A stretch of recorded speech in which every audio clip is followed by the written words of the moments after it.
Column کا نام ہے غزہ میں عید. لکھنے والے ہیں اشفاق اللہ جان ڈاگیوال. یہ کالم 10 اپریل 2024 کو روزنامہ ایکسپریس میں شائع ہوا. کالم نگار لکھتے ہیں عید الفطر امت مسلمہ کا سب سے بڑا خوشی کا تہوار ہے.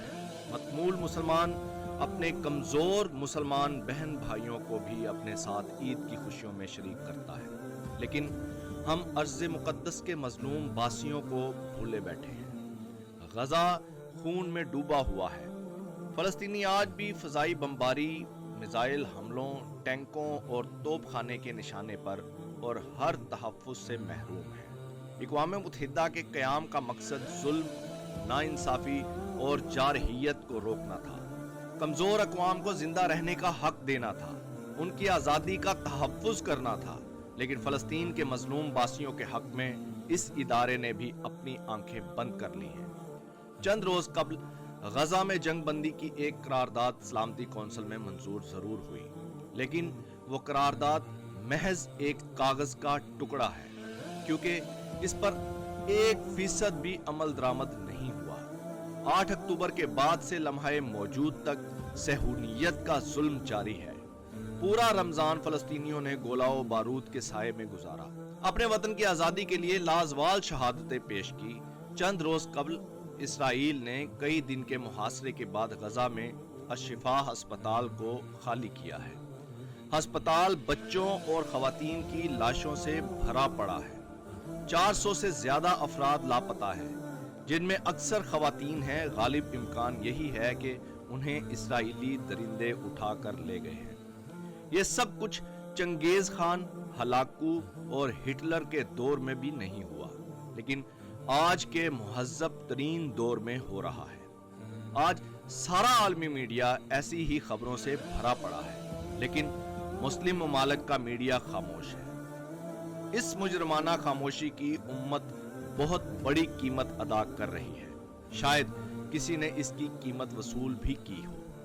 پورے عالم اسلام کو ملت واحدہ بن کر جسد واحد کی طرح فلسطینیوں کے ساتھ کھڑا ہونا چاہیے تھا، لیکن یہ آپس میں دست و گریباں ہیں.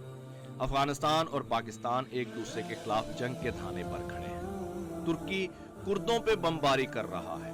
ایران، یمن، شام اور عراق پراکسی جنگ لڑ رہے ہیں. عرب عسکری اتحاد سعودی عرب کی قیادت میں یمنیوں کو سبق سکھانے میں مصروف ہے.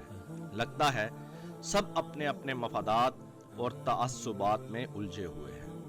امریکہ اب تک اسرائیل کو 7 ارب کا اسلحہ دے چکا ہے. فلسطینیوں کی حالت زار نے رمضان میں مسلسل بے چین کیے رکھا کہ غزہ میں میزائلوں اور بموں کی بارش میں کیسے سحر و افطار ہوا ہوگا.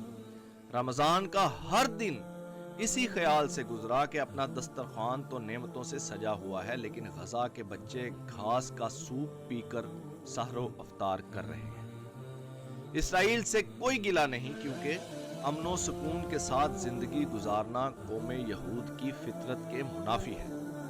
انہوں نے اپنی قسمت، زبان، نسل سے آنے والے انبیاء اکرام علیہم السلام کو سکون کا سانس نہیں لینے دیا. نافرمانی کی، ستایا، مذاق اڑایا، قتل تک کر گزرے. نبی اکرم صلی اللہ علیہ وسلم کے ساتھ معاہدے کیے اور ہر بار عہد شکنی کے مرتکب ہوئے.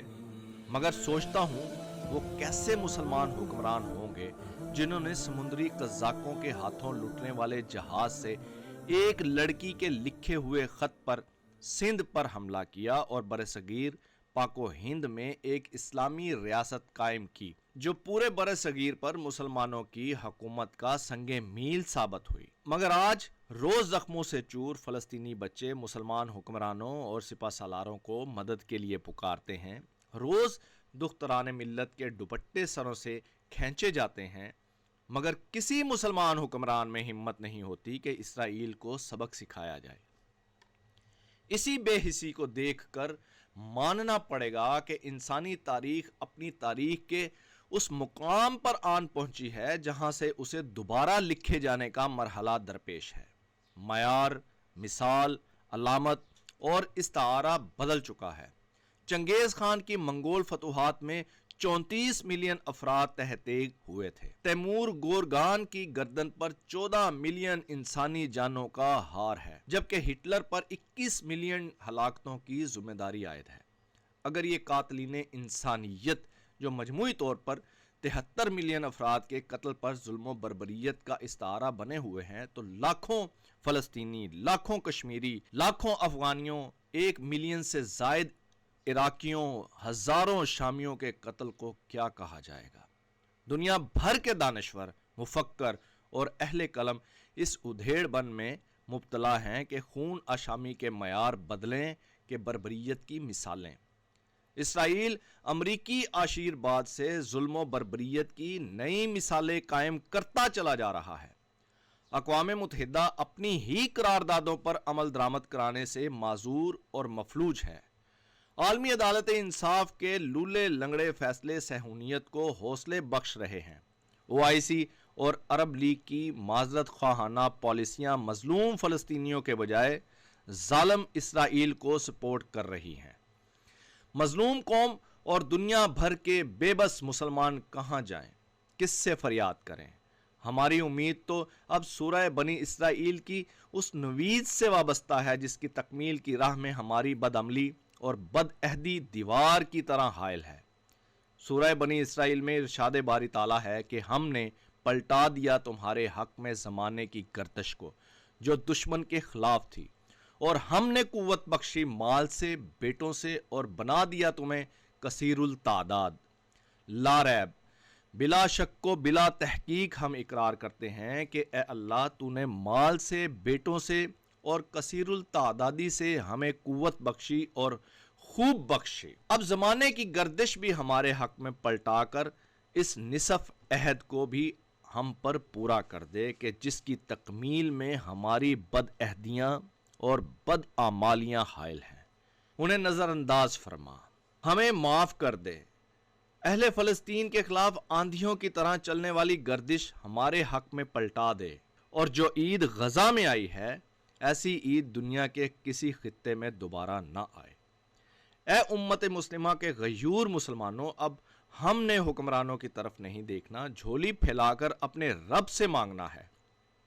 توبہ و استغفار سے اللہ تبارک و تعالیٰ کو راضی کرنا ہے، قنوت نازلہ کا اہتمام کرنا ہے۔ انشاءاللہ منتقم اللہ اسرائیلی درندوں سے مظلوم فلسطینیوں کا انتقام بھی لے گا اور مثل بدر نصرت الہی سے فتح یاب بھی کرے گا۔